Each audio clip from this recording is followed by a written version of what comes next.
Fran Hetherington, or Francis. This is Volksrepair in Sarasota, Florida. Been here since 1992. Used to be Rick's VW Repair, and I bought it from Rick about 5 years ago. Just like Volkswagens, and we're just trying to keep them alive and keep them on the road.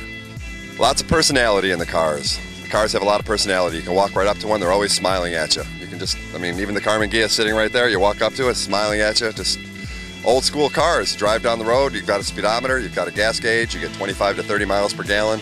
Low maintenance, dependable cars.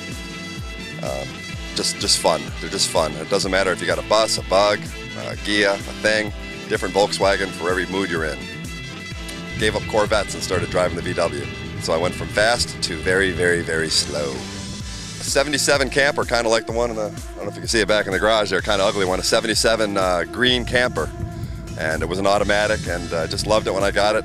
You would think they're more quirky than they are, but it was more quirky with Corvettes than it was with Volkswagens. It's a different crowd of people. We get a lot of younger, a lot more older down here in Florida, though. They're out on like Longboat Key and Siesta Key and driving around the beaches and stuff. And they go away for 6 months out of the year, and they come back and start driving their cars again. So they're kind of like snowbirds. But we get a lot of people traveling through that catch us online at volksrepair.com, and they come down here and do a lot of repair work while they're traveling down to the Keys or going across country and such. So we get a lot of customers from out of state, thank goodness, otherwise we wouldn't even be here.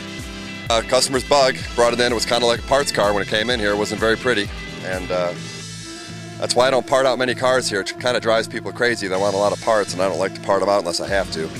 But we just stripped it down, a little bit of body work, a little bit of paint work, put it all back together with all new window seals, all from Wolfsburg West, good stuff.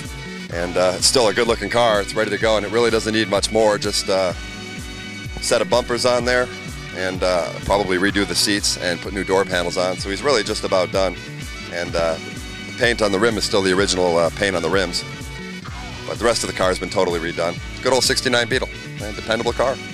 Nothing much to them. Keep a fresh belt on there, keep changing that oil, and don't forget older VWs only have 2.5 to 3 quarts of oil in there. So change the oil regularly and just keep driving it, and that's it.